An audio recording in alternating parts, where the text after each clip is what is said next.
I've been invited to offer you some personal reflections as part of this service being held to commemorate the 80th anniversary of the first meeting of the General Assembly of the newly founded United Nations Organization, which was held here in Central Hall in January 1946.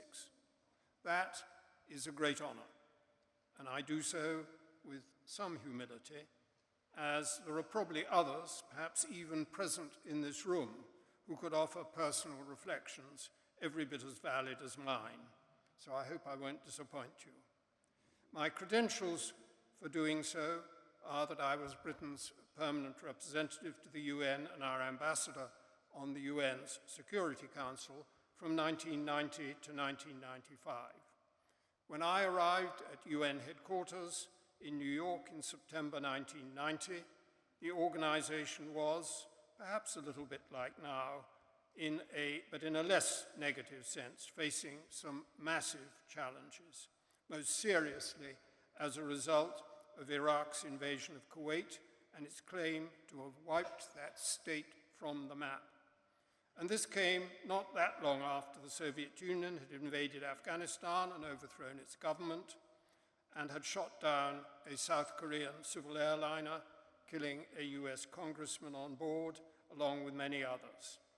So many in the early 1980s thought the UN was past saving, was done for. But that turned out not to be so. The UN Security Council rose to the occasion in 1990, warned Iraq on no less than 13 times, and finally reversed Iraq's aggression. And Kuwait's sovereignty and territorial integrity was restored under a coalition acting with the UN authority. And the UN's influence was restored, which enabled it to undertake a substantial number of successful peacekeeping missions in the years ahead. Now, I'm not recounting this piece of history in order to suggest that there is somehow a template there which could simply be applied to today's situation. Clearly, there is not. History does not repeat itself, certainly not exactly. But it does offer us lessons. In the circumstances I've cited, those who despaired of the UN in the 1980s were clearly proved wrong. And so too were those who suggested that the UN could only recover if it was fundamentally reformed by tearing it up at the roots and starting all over again.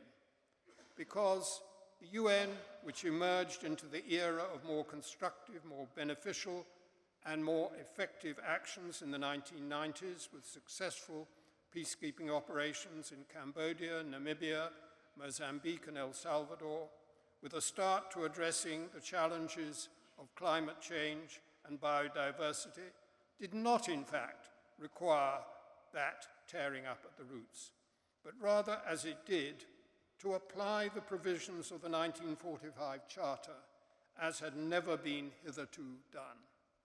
So how do these reflections fit today's disturbing developments?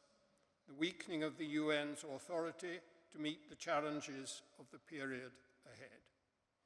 Well, first, we must not give way to despair. There is no surer way to ensure failure.